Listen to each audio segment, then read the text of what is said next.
আচ্ছা, এখন আমি আপনাদেরকে একটা জিনিস বলি ভাই, আসলে এই জিনিসটা আমি দেখাইতে চাইছিলাম না, বাট আপনাদেরকে আসলে উচিত আমার এই জিনিসটা দেখানো এবং জিনিসটা আপনাদেরকে বলা, ঠিক আছে? এখানে একটা ছেলে হয়েছে কি, ব্যাপারটা হয়েছে কি, আপনি যদি আরো একবার একটু ভালো করে খেয়াল করেন, এখানে দেখবেন ভালো করে সাইডে একটা ভিডিও চলতেছে আমার, যেটা হচ্ছে আমি নিজে না, এটা হচ্ছে আমার লাইভ স্ট্রিমের একটা ক্লিপ ওবিএস স্টুডিও দিয়ে ওমি টিভির ভিতরে আসলে স্ট্রিম করা। আর যে এটা করছে এ হচ্ছে এই ব্যক্তিটা, এই যে যে ভাইটা আছে এ করছে, ঠিক আছে? অবুঝ এক কথায় এখনো বুঝে না। এটা দেখানোর উদ্দেশ্য হচ্ছে এইটা যে আমি অলওয়েজ বলি আমার ভিডিও সবার জন্য ফ্রি, আপনারা যে যেভাবে মন চাই সেইভাবে ইউজ করতে পারবেন। তার মানে এই না যে আপনারা আমার ভিডিও ইউজ করে আসলে খারাপ কাজ করবেন আর কি, ব্যাপারটা বুঝছেন? তো এই ভিডিওতে হয় কি, একটা ছোট শিশু, হয়তো বাবা নাই, হয়তো এমন হইতে পারে বা থাকতেও পারে বাবা মা, মানে জিনিসটাকে এমন ভাবে প্রেজেন্ট করা হয় এই ভিডিওতে যেখানে ওই ছেলেটা আসলে আমার প্রথমে বলে তালহা ভাই বিগ ফ্যান, তালহা ভাই বিগ ফ্যান, পরবর্তীতে যখন এই যে ছেলেটা আসে সে প্রাঙ্ক করতেছিল তখন সে অনেকগুলো গালি দেয়, বুঝছেন? সে আমার না পেয়ে অনেকগুলো গালি দেয় এবং ওই গালি দেওয়া ভিডিওগুলোই সে আসলে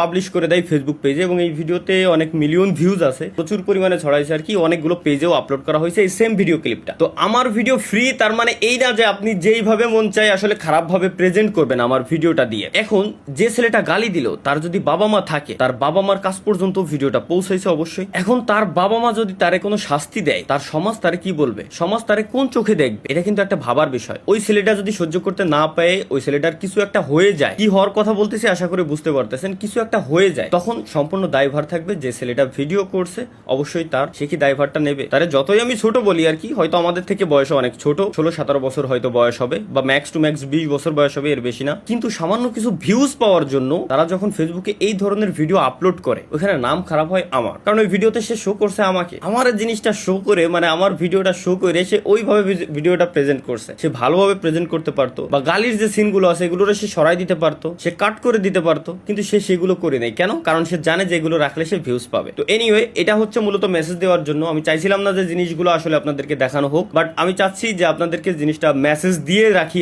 আগে থেকেই, যাতে ভবিষ্যতে কেউ এমন টাইপের জিনিস না করেন। আপনারা ইউজ করেন, ওইখানে ভালো কোনো কিছু থাকলে প্রেজেন্ট করেন, সমস্যা নেই, কিন্তু যেখানে গালিগালাজ আছে, আমারও ফ্যামিলি আছে ভাই, আমারও ভাই ব্রাদার বন্ধু বান্ধব সবাই আছে, আর আমিও বাচ্চা শিশু না, 27-28 বছর বয়স হইতে যাচ্ছে। তো যখন জিনিসটা আপনি ওইভাবে প্রেজেন্ট করবেন, বা একটা বিজনেস আছে, তো আমার এমপ্লয়িরা আমার উপরে কেমন নজর দিবে, তারা আমাকে কিভাবে দেখবে, জিনিসটা আপনাদের ভাবা উচিত। তো ওইভাবে প্রেজেন্ট করবেন না, আপনারা যেইভাবে মন চায়, ফানি ক্লিপ মন চায়, যা মন চায় করেন, কোনো সমস্যা নাই, কিন্তু এই জিনিসগুলো এইভাবে প্রেজেন্ট করবেন না, এটা জানাই রাখলাম। এবং আমি ওইখানে একটা কমেন্টও দিয়ে আসছিলাম জিনিসটা দেখার পর, ভিডিওটা রিমুভ করতে বলছিলাম, তারা রিমুভ করে নাই। তো এনিওয়ে, কাজ চলতেছে, খুব শীঘ্রই আমরা লিগ্যাল অ্যাকশন নিয়ে রাখছি, এবং যে সমস্ত পেজে আপলোড করা হয়েছে সমস্ত পেজগুলোকে আমরা ফেসবুক থেকে রিমুভ করে দেবো ইনশাল্লাহ খুব শীঘ্রই, কারণ আমি মনে করি